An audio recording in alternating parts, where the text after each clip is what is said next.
आइए गाइस, आज की इस वीडियो में हम टेंसेस को सीखते हैं। आज की इस एक वीडियो के हेल्प से मैं आपको टेंसेस पूरी तरह से समझा दूंगी और आप इन्हें कभी नहीं भूलोगे। तो चलिए वीडियो को स्टार्ट करते हैं। तो अगर हम बात करें टेंसेस की, तो टेंसेस 3 तरह के होते हैं। वो है प्रेजेंट, पास्ट और फ्यूचर टेंस। प्रेजेंट का मतलब है जो अभी वर्तमान में चल रहा है। पास्ट यानी कि जो गुजर गया, और फ्यूचर वो है जो आने वाला है, जिसको ही हम भविष्यकाल कहते हैं, राइट। अब इन तीनों टेंसेस के अंदर 4 टेंसेस और होते हैं। पहला होता है सिंपल या फिर जिसको हम इंडेफिनिट भी बोलते हैं। दूसरा होता है कॉन्टिन्यूअस। अब कॉन्टिन्यूअस मतलब जो काम लगातार जारी है, चल रहा है। उसके बाद आता है परफेक्ट, यानी कि इसमें कोई काम पूरा हो जाता है, इसीलिए इसे हम पूर्ण काल परफेक्ट टेंस कहते हैं। उसके बाद है परफेक्ट कॉन्टिन्यूअस टेंस, मीन्स कोई काम पूरा भी हुआ है और अभी तक इस वक्त भी वो काम लगातार चल भी रहा है। ओके, अब आइए एक एक करके सारे कॉन्सेप्ट्स को समझ लेते हैं। तो सबसे पहले जिसको हम देखेंगे वो है इंडेफिनिट टेंस। ओके, ध्यान से देखिएगा। इंडेफिनिट के प्रेजेंट टेंस में हम क्या लगाते हैं? तो डू या फिर डज को लगाते हैं।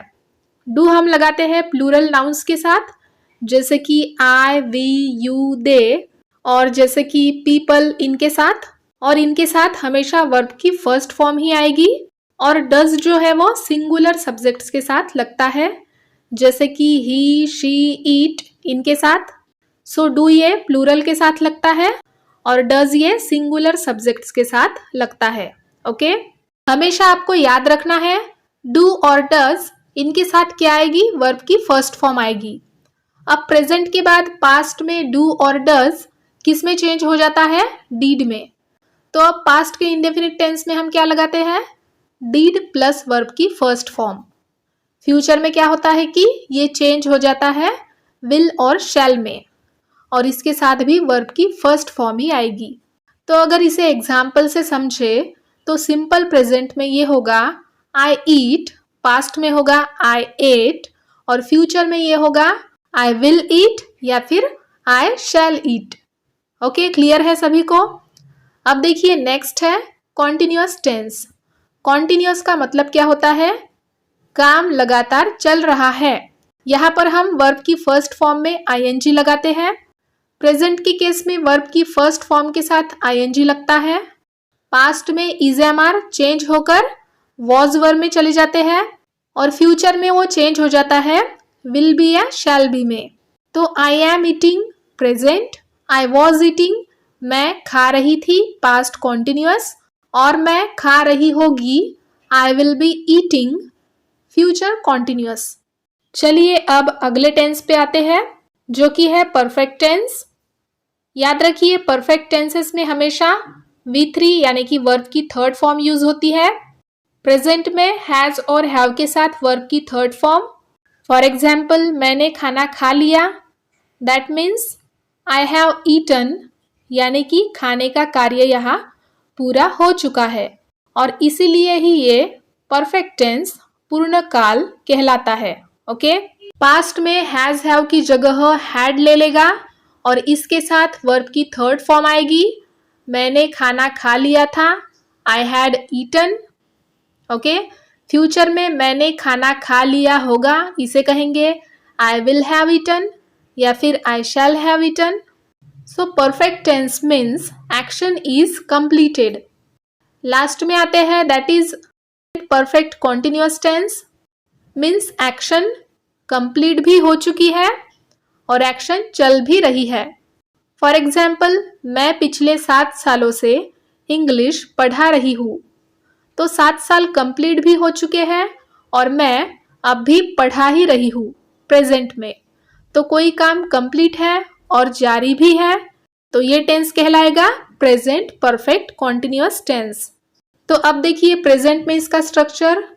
परफेक्ट की वजह से हैव और हैज आएंगे सबसे पहले, उसके बाद बीन ये वर्ब की थर्ड फॉर्म, उसके बाद कॉन्टिन्यूअस की वजह से यहाँ आ गया है आईएनजी।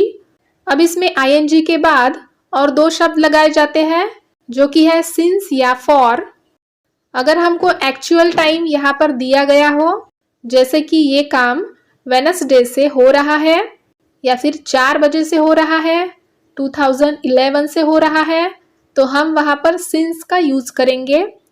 और जब हमें टाइम नहीं दिया हुआ है बट ड्यूरेशन दिया हुआ है कि ये काम कितने समय से हो रहा है, जैसे कि 2 साल से हो रहा है, 4 साल से हो रहा है, 10 महीने से हो रहा है, तो वहां पर हम फॉर को लगाएंगे। सो क्या बनेगा? I have been eating for 2 hours या I have been eating since Monday. Past में हैव और हैज बीन का हो जाएगा हैड बीन, सो ये हो जाएगा I had been eating for 2 hours when you came. इस तरह से फ्यूचर में क्या होगा, इसकी जगह आ जाएगा विल और have been plus V1 plus ING। So I will have been eating for 2 hours when I will go there. So guys, ये सारे के सारे टेंसेस थे।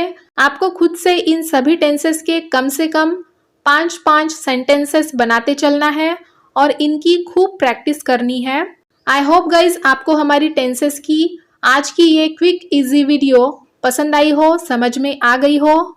यदि आप हमारे इस चैनल पर नए आए हो तो ऐसी ही इजी इंग्लिश लर्निंग वीडियोस को पाने के लिए हमारे इस चैनल को सब्सक्राइब ज़रूर कर लीजिएगा, वीडियो को लाइक ज़रूर कीजिएगा। मैं फिर मिलती हूँ आपसे अगले वीडियो में एक नया टॉपिक आप सब लोगों के लिए लेकर। Till then keep learning, keep practising, keep sharing, keep watching English Yarn, stay connected. Thank you so much for watching this video guys. Bye bye and take care.